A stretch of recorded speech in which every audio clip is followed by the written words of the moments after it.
All right. It's 1:59, I see. Oh, hell, it's night.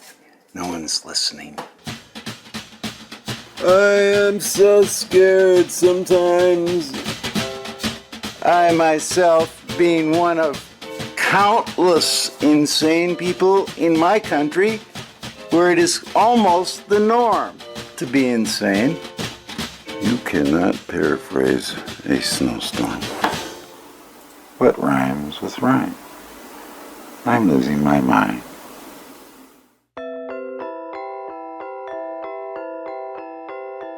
Of all the people in my life in the past 2 years, I sometimes feel closest to Franz Wright. He doesn't know who I am, though. He died in 2015. He's a poet, a Pulitzer Prize winner, and I encountered him through 546 audio tapes he made as he was dying. I got the headphones on and everything. I feel like a real recording artist. And I'm in the mood.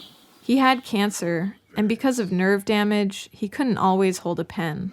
So he dictated his poetry onto a little Sony digital recorder his wife bought him, burning the front of it with the tip of his cigarette. We should have little cameras of me all the time, like a reality show for the poet, Franz Wright. It's not a tape recorder anymore, is it? There's no tape. What is it? Digital battery? This isn't on, that's good. We sound stupid.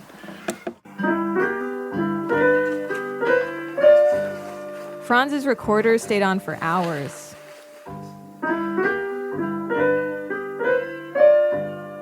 It picked up jazz music,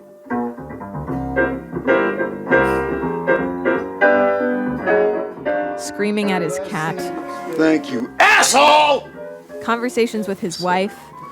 Night Burial, Beth. Night Burial. There's a name for a book. He kept the most lugubrious for last. There, I got your laugh on tape. And of course, there is always his poetry. The only animal that cries, that takes off its clothes and reports to the mirror, the one and only animal that brushes its own teeth. Somewhere, the only animal that smokes a cigarette, that lies down and flies backward in time, that rises and walks to a book and looks up a word, heard the telephone ringing in the darkness downstairs and decided to answer no more.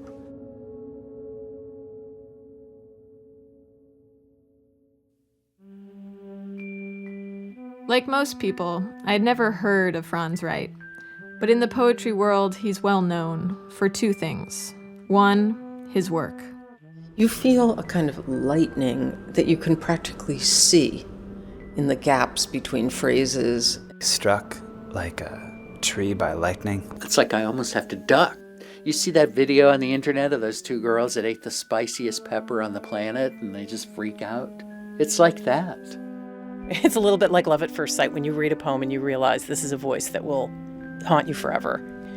It's just genius. That was, in order, former New Yorker poetry editor Alice Quinn, poet Michael Dickman, editor of Poetry Magazine Don Scher, and Franz Wright's book editor Deborah Garrison. They told me there was another thing Franz Wright was known for in the poetry world: insanity. There was a violence in his expressiveness. F for Franz and F for fight and F for fuck you, you know. I know all about you. You're a fucking liar. You're a rat. You don't know anything about fucking poetry and like... You know, if I catch up with you, I'll shoot you or something crazy. Dear editor, the blank form rejection was a nice but predictable touch coming from vengeful, petty, reactionary, and aesthetically moribund freaks like yourselves. Enjoy your money. And he would send it, he would copy like 100 people. At one point, Franz commented that I was a maggot who lived my life behind a computer. And for a second I thought, like, should my feelings be hurt? That's pretty awful. And then I realized that he was right. I'm going to kick everyone's ass. Isn't that nice? Don't you wish you had a little voice like that inside you? I listened to Franz's voice at random for hours every day, for years. When I started listening, I was 26 years old. I lived with my boyfriend in a small room in a house with 7 roommates, and I didn't know where that relationship was going. I spent days alone at my desk, 3 feet from my bed in Brooklyn, trying to make my own work. But all alone, it was hard to do stuff. Going into my late 20s, I felt anxious for unknown reasons. Every decision felt permanent, so much so that I didn't make any. Wishes and fears blurred together, landing in a place of total paralysis. I didn't know how to make sense of the random dread that came over me. I wanted to know how Franz, whose mental illnesses and anxieties were so much worse than my own, was able to overcome them and become so productive. The tapes filled a void in my life, one that I didn't even realize was there. I had forgotten how good it felt to be obsessed with something. Franz Wright entered my life through my friend, who had Franz as a teacher. He introduced me to Franz's wife. Her name is Elizabeth Olkers Wright, known as Beth. It was a year after Franz had died, at the age of 62. When I met her, she was moving out of their apartment in Waltham, Massachusetts, because she could no longer afford to live there. My friend thought their home should be documented before Beth left, so he called me, because I've made films and documentaries. Beth opened the door. She was only 49 and living alone now. They never had any kids. There's a line from a poem Franz wrote about her, eyes so sad and infinitely kind. She spoke very slowly, in a voice so low and trembly, I had to lean in to hear her. Well, we can just go downstairs. Yeah, let's start at the beginning. As I entered the apartment, I suppressed a gasp. There's stuff everywhere. It's like really good place if you're a cat. As a person, it's a little bit difficult to get around. First time I went into that place, I thought they'd been burgled. And the desk with the scraps and the apartment. I mean, he literally lived in language. All over the apartment walls, in shaky handwriting, Franz had written poetry. English as a second loneliness, said one wall. He wrote poetry on the fridge. On a coffee filter above the sink, it said, "Those dishes are going to be sorry when I finally get my hands on them." This is an email Franz wrote to his friend Don Scher. You know, he said, "We live a simple life of silence here." He's talking about his life with Beth. "Silence and sadness of gloominess, and would like to keep it that way if it's all the same to you. Is there a law that says you have to be happy now?" There was evidence of happiness in the apartment. I read the love letters Beth wrote to Franz, scotch-taped above the toilet. F, dear, I left earlier today. I hope you feel rested when you wake. I woke up feeling very lucky that we're here in this place and to be with you. Love, B. In watercolor, Franz responded, "The luck is all mine." On my first visit to the house, Beth gave me a tour that lasted 3 hours. On my second visit, she showed me photos on Franz's computer. That's when I saw the digital files from his voice recorder. I asked her if I could have them, and just like that, she dropped hundreds of audio files of Franz onto my hard drive, without any idea what was on them. I didn't know why she trusted me, but I was touched that she did. I had just been given the dying words of a brilliant poet. My hopes were so high for the tapes, I was almost afraid to start listening. I should tell you, this whole looking for advice thing was not new to me. When I was 7, I would approach strangers and ask them, "What's the best piece of advice you've ever heard?" I recorded their responses in a lined notebook. When I got older, I asked for advice in my films. When my heart was broken, I talked to my college advisor. I want you to relish these emotions you're feeling, as however painful they are. So I think we do a disjustice when we try to say, well, just get over it. Buck up, Bianca, buck up. I made a whole film out of that. And then I asked a 6-year-old for advice on my anxiety. When the scared feeling comes into you, the scared is scared of things you like. And I made a film out of that too. Now I was looking for the ultimate advice from a person who'd actually died. I imagined it as the third act in a coming-of-age trilogy. I took Franz's tapes to Vermont. I sat alone in a white room and put on my headphones.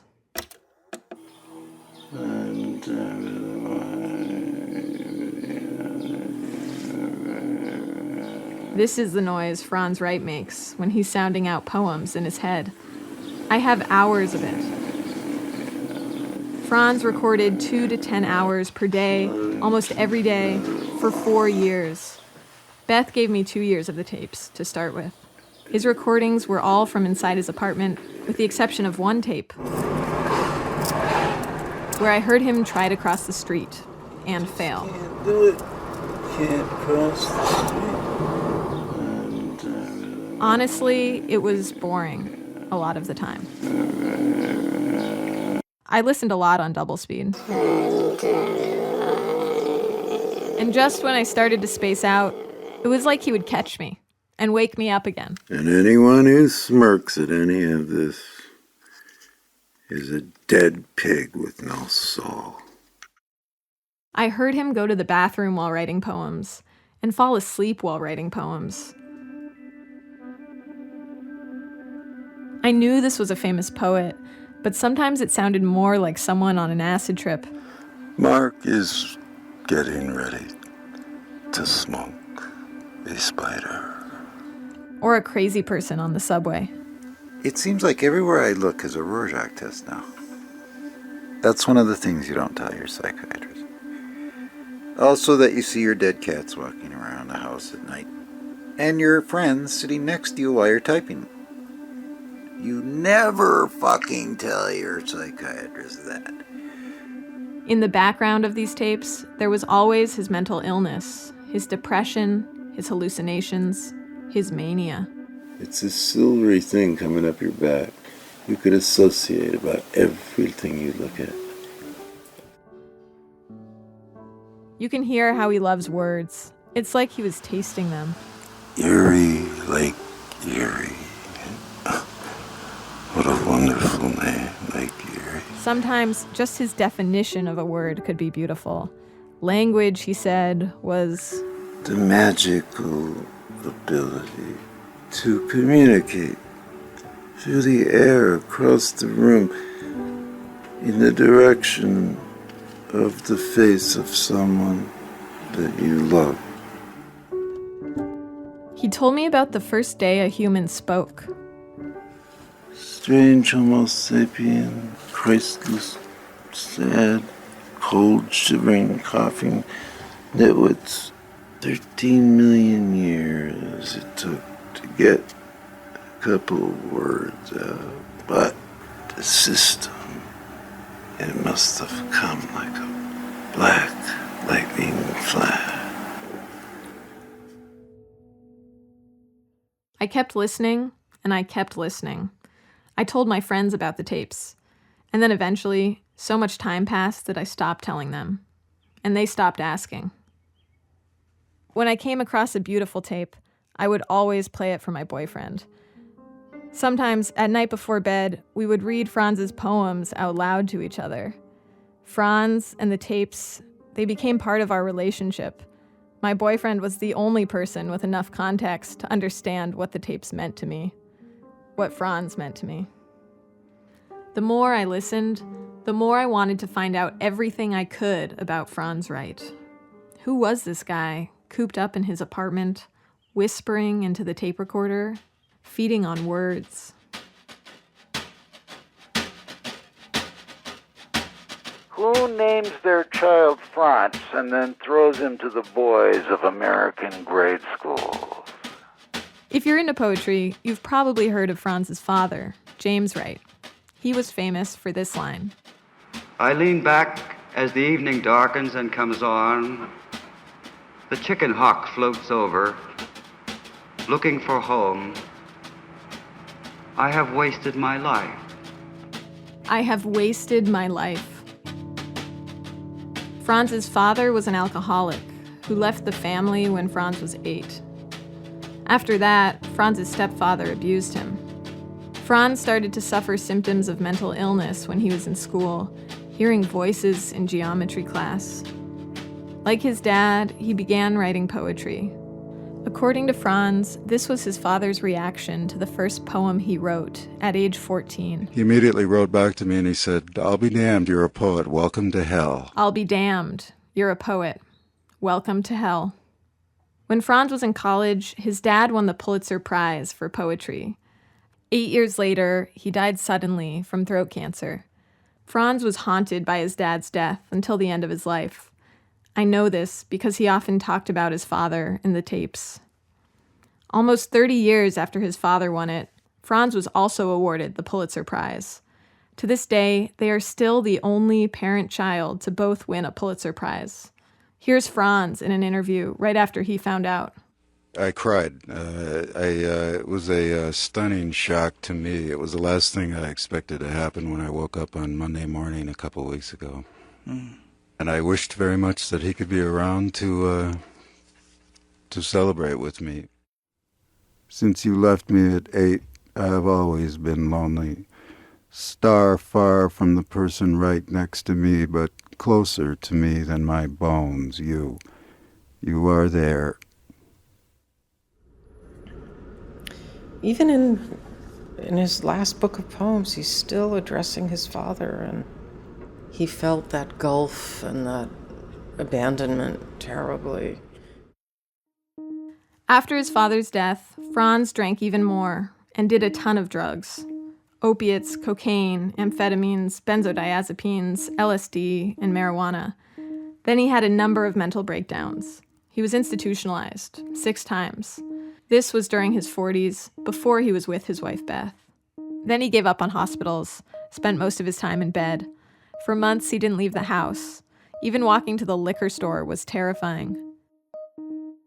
First, he stopped writing. Then he stopped speaking. Completely. In a poem, he wrote, "I looked like suicide returning a book at the library." The only place he found solace was in the back of Catholic churches, sitting in the pew. In an interview, he said he bought a book about how to kill himself. He said he tried jumping off the Tobin Bridge in Boston, electrocuting himself in the bathtub, hanging himself, tying a garbage bag over his head, and overdosing with opiates and alcohol. Somehow, miraculously, all of his attempts failed. And before I forget, I'd like to be the first to congratulate everyone who has not committed suicide up until now. Camouflaged and lightless congregation, the world will never know your names, never know of its debt to you or what you suffered. With what uncomplaining anguish you sacrificed the one thing all hold most dear, most to have in common, the sense of being completely different from anybody else.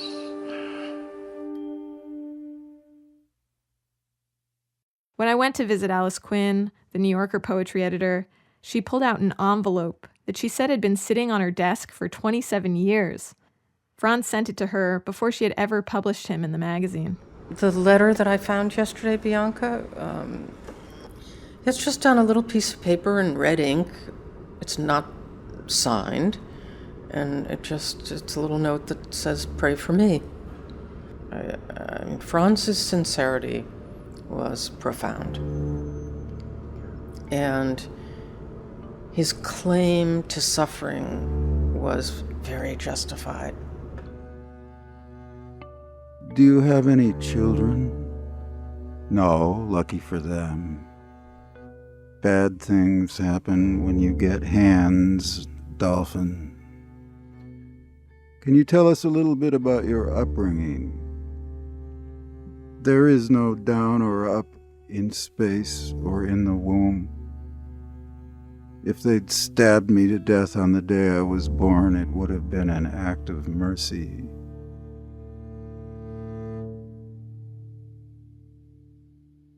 As I was learning more about Franz, I was becoming closer to Beth. I'd gone through her stuff. I'd heard her in the tapes. I'd even read her love notes. But there was still a mystery about her.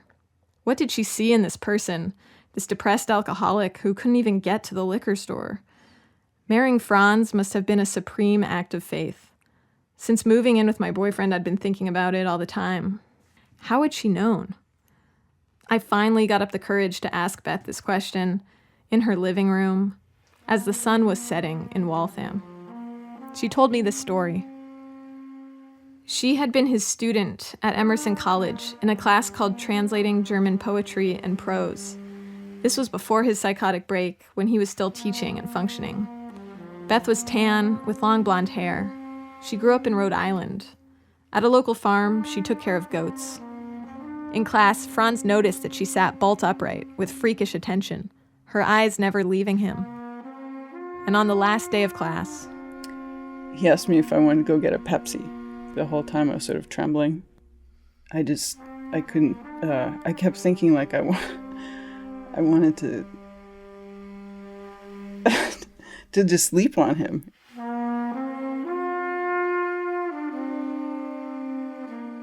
On one freezing winter day, Beth lost the key to her apartment. She didn't know where to go, and she knocked on Franz's door. I sat in the attic room while he worked, and I didn't talk to him.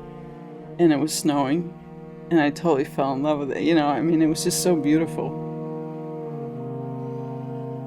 And then she said something that surprised even her. I told him then, I said, I wish we were married. He looked at her, this 21-year-old student, who had just blurted out, I wish we were married. And then, he disappeared. He disappeared from Beth's life. They didn't speak for 6 years. That's when his period of decline began, when Franz had that psychotic break. She said, I wish we were married. And I laughed. God forgive me. But what I meant was, I don't want to put you through what is going to happen to me in the next couple decades, and it did. Beth went off to do a fellowship in Germany. She was studying German poetry and prose, the same subject she had taken from Franz. After many years, Franz drafted a letter and sent it to Beth's parents' house. By the time Beth told me about this letter in her apartment, the sun had set and we were sitting in complete darkness. I asked her if she had the letter, and she said she didn't. She thought it might be in his archives. I was dying to see it, the words he would write after years of silence.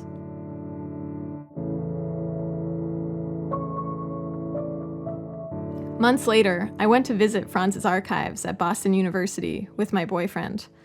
A man wheeled out a cart of boxes and handed me giant white gloves that kept falling off my hands. It looked like these boxes had never been opened. There were photographs scotch taped together, and I had to peel them apart. In one of the boxes, my boyfriend noticed a letter, and I recognized it immediately. My heart raced, and I stood up to read it. Dear Beth, I lost the miraculous opportunity of your love. I'm quite certain that when I die, I will see you before me saying you wished we were married, or perhaps knowing that you were given to me so that at the last moment I can silently say the word yes and take your hand and change my whole life. I even lost, again and again, the chance to simply tell you how much I love you. I have been extremely sick. This is the first thing I have typed in over a year. It is impossible to imagine, but maybe someday I will get a chance to talk to you and tell you what has happened to me. Not that I think it would surprise you. Every day I see the unbearable beauty and sanity of your eyes, which know everything about me. Please let me know if this reached you. I will not intrude on your life in any way, but I miss you so much. Franz. I just cried for like a week. Because then I allowed myself to think about him for the first time, seriously. They got in touch. She remembers his voice on the phone in a whisper. They made plans to meet in Boston, and Beth saw him first. She walked up right behind him, and right as she put her hand on his shoulder, the church bell rang. They were in love, even though Franz was not well. Franz was too afraid to go into the therapist. So Beth sat with him in Burger King, across the street from his therapist's office, every day for weeks. And eventually, he did go in, and things got a lot better. My writing just came back. It came back in a way that had never been there to begin with. Every day he'd have a new poem, and I think, oh my God, like they were more ecstatic, they were brighter, and I was thrilled, and he just like kept doing them over and over. If only I could tell someone. The humiliation I go through when I think of my past can only be described as grace. We are created by being destroyed. By now, I wasn't just infatuated with Franz. I was absorbed in a great love story. If I were in Beth's position now, I knew my therapist, my friends, would all advise me not to try saving an addict/crazy person. And yet, this was the most romantic story I had ever encountered. The story of Beth and Franz seemed to say, love is finding someone you would leap into hell for, or who would leap into hell for you. Not that it was all perfect. I can't live with you like this. But they did stay together for 17 years, up until the day Franz died.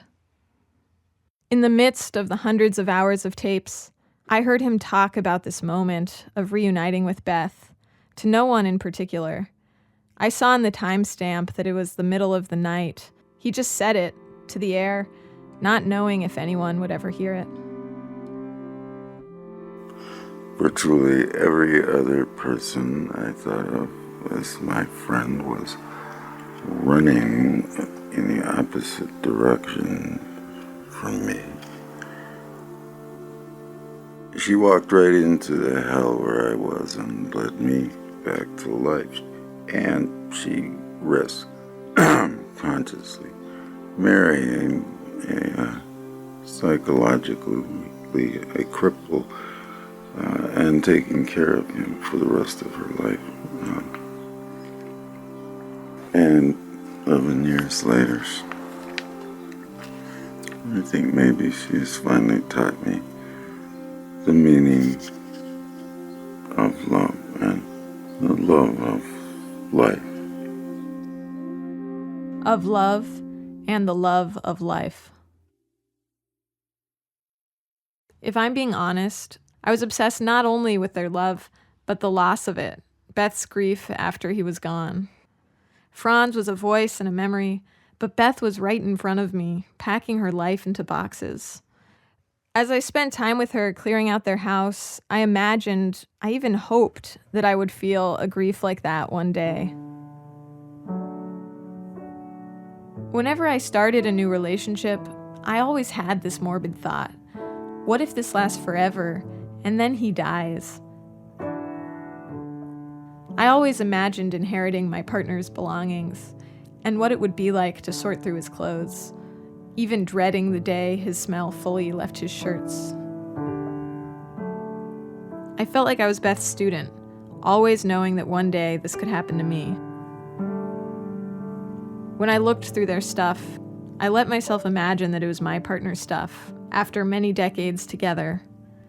I touched Franz's dirty yellow typewriter, which he had repainted himself when he needed a change. I admired photos of their radiator they had displayed around the radiator, because he and Beth loved all the different shades of light that fell in that corner of their apartment. Everything is sort of radiating our life, you know, and that's been mainly painful. So. Even a year after his death, during my visit, Beth was still finding new notes from him all around the apartment. She showed them to me. Please keep me contemporary when we're alone together. And when with others, don't act like a nutcase. Use past tense. When she found a new note from him, she would read and reread it, carry it around in her pocket, and then fall asleep holding it. And by listening to Beth, I felt useful, like I was unburdening her of being the only person who knew what these objects meant. In the tapes, I found a conversation between her and Franz, back before Beth had experienced this grief, and Franz was trying to prepare her. I've had my share of this death business the other way, so that's one reason I think I got so freaked out for you, your sake. But I don't so much anymore because I think we've had time for you to get stronger. It doesn't mean it'll be pleasant, but I don't think it'll be as bad as it once would have. Do you? Because we talk about it, we live it, and that means when it happens, you will already have had practice. But you got to do that, or the shock will fucking kill you. It'll make you catatonic or something. And no, it won't, because you're not given to that. You'll be fine, but it'll just hurt a lot for a long time, and it will always hurt. But it will always hurt, but it'll more and more. It will hurt when you wish it to. That's what I have with my dad. Now I don't think about him in that way. It doesn't kill me every time I think about him. I enjoy thinking about him now. It takes a while, and I wasn't married to the fucker either.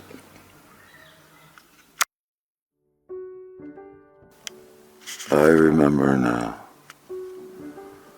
If you should find my body dead when you come home, please let your own poor body have its say of tears, but keep in mind, my body is not me, and I am not dead. Your body weeping is not you. And there's no time here where I am. You'll be here in a moment with me. Hand in hand, I will know the touch of your hand as we fly across the world, as we sleep, listening to the rain forever.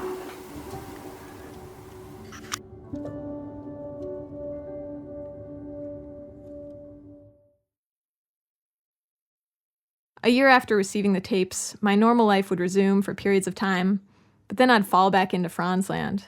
He was deep in my psyche, and when he talks about anxiety, that nagging kind that haunts you for no reason, it was like he was describing my own experience, my own therapy sessions.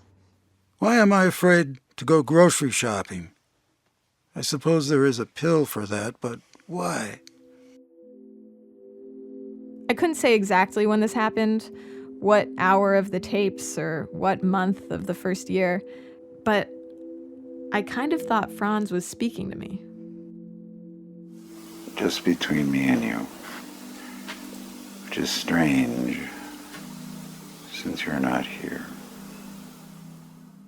Whenever he said you like this, I'd freeze, turn and look at the computer. The next time you hit that high yellow note of pure fear, just hold it. Stay there. I don't know if it was my own narcissism or insanity, but I wanted him to be talking to me. Because you had better go inside yourself and find a place you like. I felt like Franz knew what I was doing. Oh, this will be difficult to listen to. The tapes were difficult to listen to, for many reasons. I heard him confront some of the darkest moments of his life, like the way he was abused as a child. In a poem, he wrote, "My dad beat me with his belt for my edification and further improvement, and later that other stranger took over, somewhat more expertly, which both learned from their fathers. Some heavily armed monkeys from Plato's cave to Darwin's. So that's how it's done here, I thought. And may my hand wither, may it forget how to write. if I ever strike a child.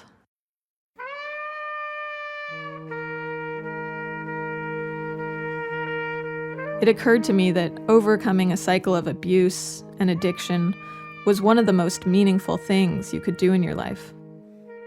I stood up in my chair. I'd been crying, and I stood up, and I did, right here. I will turn this black, horrible thing, whatever it is, into fuel, into energy, to make something good. I know he alienated people, was difficult, even cantankerous, but you could feel how he wanted to be loved. And I did love him. I really loved Franz. The question that stuck with me was, would he have loved me too? There's a crazy rant I found that Franz posted on Facebook. I felt like it had been written just for me.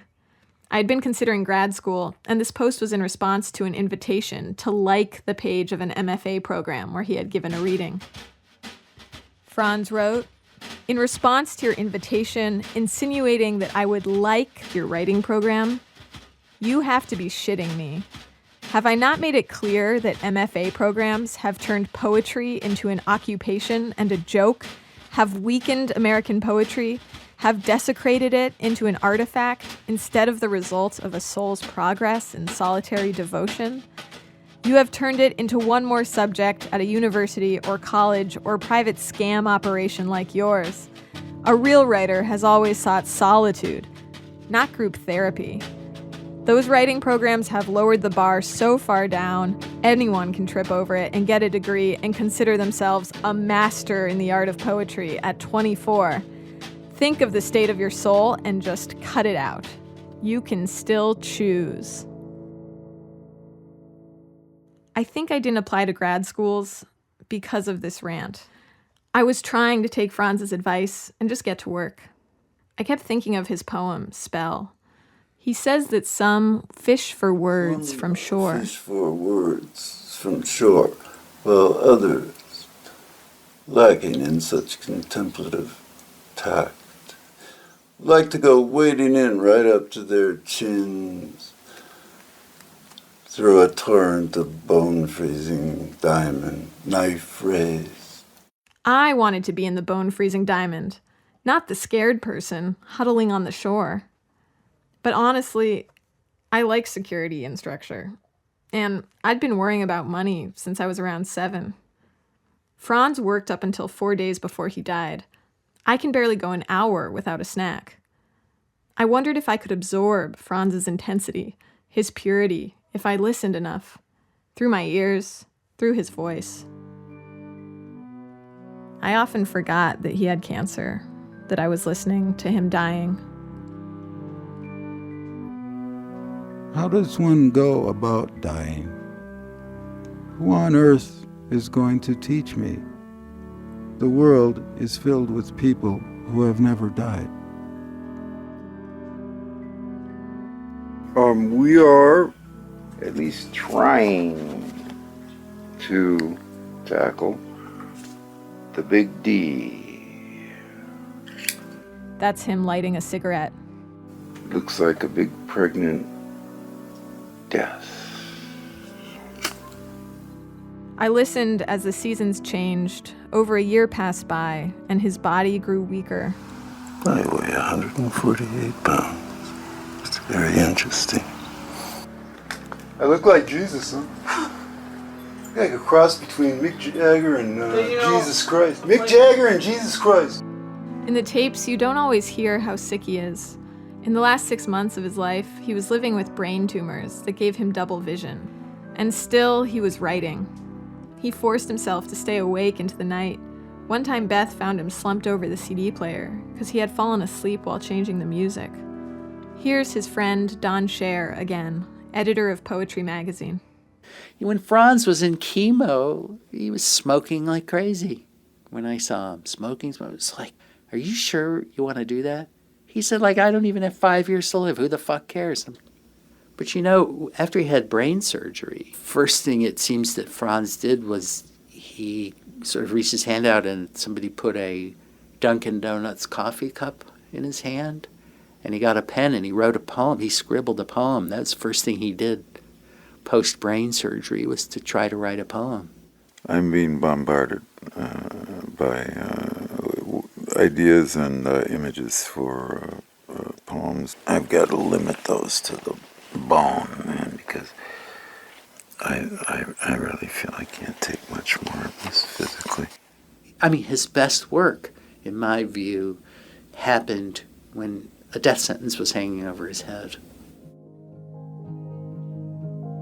I want to enter death with eyes wide open. I want to be there. Most people would rather be in a coma. In one note to Beth, which she found after he died, he wrote, "Not to be morbid, but think, my life has been so filled with anguish now. Death selfishly will be such a blessing for me." I'm done with the fucking nitwits that deride and malign me. While I wait for my funeral to pass, I will do what I have always done, with a difference. I won't in any way attempt to fit in to this society, a society for morons. By the morons, for the morons, and fuck them. I got important things to do and very little time.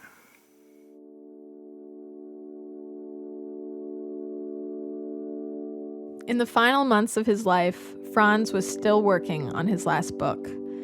Beth knew that he was staying alive to finish it, and that when the book was done, he would die. He kept revising and revising the poems.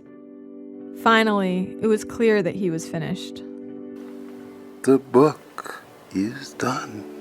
It's simply strewn all over the house, and it's all here. The book is here. He submitted the manuscript and lost his recorder somewhere in the house, but he never stopped working. He would often shout out poetry, always preceded by, "Beth, write this down." Several times in the months before he died, he told Beth, "I've never loved life more, and it keeps getting worse." He worked at night and slept during parts of the day. Randomly, he would wake up and tell Beth that they needed to go out. Their outings were to buy records, to buy donuts, and to buy a cat tower on Massachusetts no-tax day for his cat Robert. It was 2015, a winter when blizzards pummeled the area. As he was dying, the world turned white outside. Oh, Beth. Damn it. I just feel so calm. For once. And, I will get through. And I will be with you. We could arrange to meet somewhere. You could come and talk to me. I'll be there. I'll be there. For you. I will be you. And that's the loveliest thing of all. The loveliest thing in the world. I will be you. My God. A couple of weeks before he died, he looked out the window at the storm, and he said, "Beth, write this down. There used to be a real world. Fuck, you could walk there."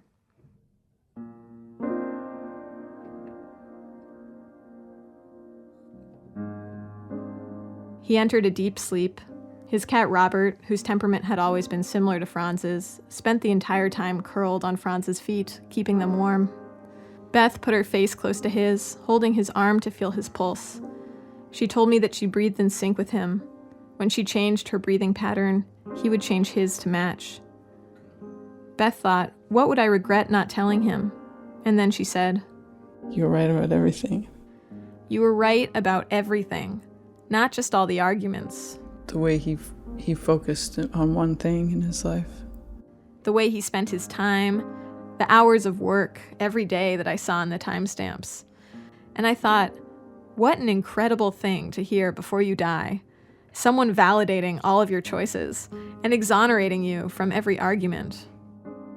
I was just holding his head and I talked to him, and then I watched him breathe 3 or 4 more breaths, and that was it, and then he just stopped breathing. And that connection that I felt with him, that it didn't change at all. Franz died. His body stayed in the house for the next few days. His friends and colleagues came over, some visiting the apartment for the first time. It was a mix of local neighbors, people from his AA group, and poets, and they left him notes around the house. In the room where he had died, Beth turned on a toy turtle light that she had bought that projected stars all over the ceiling. Because Beth had arranged for a green funeral, Franz's friends carried his body out and put him in their minivan, reciting poetry as they did so to ease their nerves. They said it was the exact kind of creepy and funny departure Franz would have loved. Finally, Beth was left alone in their apartment, the way I found her the day we met. She spent much of the next few months alone there, in the company of Franz's writing, stacks of paper, and the objects they had owned. It was like the apartment was speaking to me in memories, things that he said, things that he would say. Beth couldn't go back into the room where Franz had died, so Franz's half-brother, Andy, bought fresh paint for the room and said, "The healing starts now." Beth painted a rectangle on the wall that was sunburst yellow, the color of Franz's typewriter. The next time I saw Beth, she was staying in a monastery. She looked physically stronger. Even her voice sounded louder. She was learning to cook again, and we made enchiladas together. Then she moved to a tiny house in Maine, and I lost touch with her for about a year. It was so isolated that if any neighbors came to visit, she'd hear their footsteps approaching in the snow. When I finally called her again, I admitted how deeply I'd gone into Franz's tapes, and I found out that she had spent the year listening to them too. After 2 years alone with Franz's voice, I finally had someone to talk about it with. I was worried that my obsession with her dead husband's tapes would freak her out, but instead she found it comforting. We both felt like the tapes had been speaking to us, in the present. Finally, I stopped listening. There's an interview I heard with Franz where he talks about a poem called "Why is the Winter Light?" He wrote it while he was walking around Fayetteville, Arkansas, in a bad state. At some point, it occurred to me that I could solve this anxiety and loneliness I felt by walking around through the town and looking at other people and imagining what they might be suffering, what affliction they might secretly be going through, and then in that way I forgot about my own. This image of Franz wandering around the streets, trying to imagine other people's pain, it reminded me of myself, encountering Franz. He was my stranger. And I also was reminded that a certain degree of suffering is really the norm. It's not some sort of secret punishment or doom that I had been condemned to, that it was sort of the normal condition. I had gone as deeply into imagining his suffering as I possibly knew how. If he wasn't afraid, maybe I didn't have to be. Empty me of the bitterness and disappointment of being nothing but myself. Empty me of the bitterness and disappointment of being nothing but myself.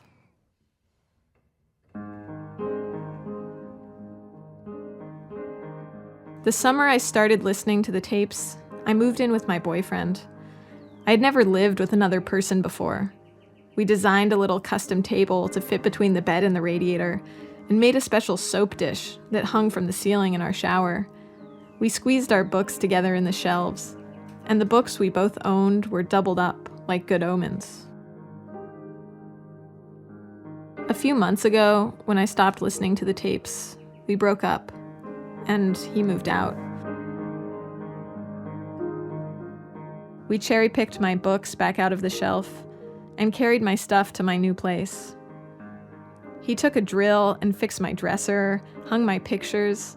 Then he looked around and smiled and said, "Feels like you." I helped pack up his car. Outside, some construction workers watched the world's longest hug.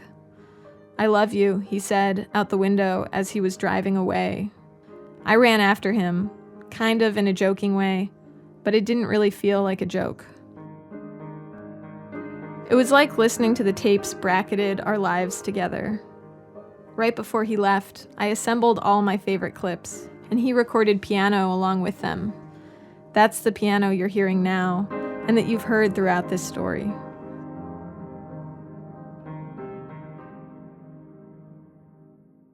From Franz, there was certainly no easy comfort, no neatly packaged advice. I kept remembering the words he had scratched violently into his wall. Which is worse, the pain of discipline or the pain of remorse? I came across a letter he had written to a discouraged student who was terrified that her work was no good. "Do you want me to say something soothing and comforting?" he wrote. "You are attempting the impossible. You are making an impossible gamble and potentially threatening your sanity and very life if you get into art for real, and there is no thing I can say or do to make that naked fact easier to deal with. Sorry." At the end, he added, "When you write something of value, you will know it. You will feel it in your body, and you won't give a fuck about what anybody else thinks." I got what he was saying. I'd come close to feeling that a couple of times, both when making something and in a relationship. I spent 2 years with Franz, and the tapes seemed to say, "You can lose your sanity. You can lose everything. But you can gain it back again." Franz explained to me that the opposite of fear is a poem. It's fucking proof that somebody was not afraid for a little while. Because you cannot entertain inspiration in a state of fear. Most people I have known live relatively peacefully, but are afraid to die. Franz lived through unimaginable fear, but he was ready for death. Or as Beth said, he was right about everything. In a poem, Franz wrote, "And I know who I am. I'll be a voice coming from nowhere, inside. Be glad for me." I came across this tape, one of the last from him, another prayer, spoken in the middle of the night. Thank you for this strange, darkly glamorous life in which I was allowed every day to anguish over this strange art. To anguish over this strange art. And to experience something that I can only compare to this sensation of being in love. Something I can only compare to this sensation of being in love. I mean it. Think about it.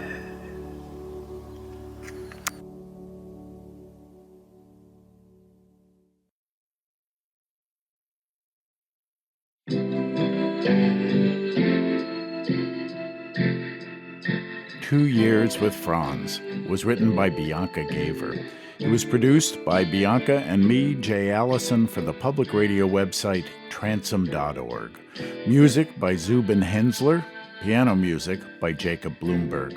Additional music by the Westerlies, Stellwagen Symphonette, Thomas Newman, and Springtime Carnivore. Editorial support from Sue Halpern, Jacob Bloomberg, and Melissa Allison. Production support from Tate Sherman. A special thanks to Elizabeth Olkers-Wright. At Transom, our thanks go to Samantha Brown, Sidney Lewis, and Vicki Merrick. You can see photos of Franz and Beth's apartment and their cat Robert, taken by Jono Ratman, all at transom.org, along with background information and conversation with the producers. Funding for the Transom Radio specials comes from the National Endowment for the Arts and from the people who support our mission at Transom.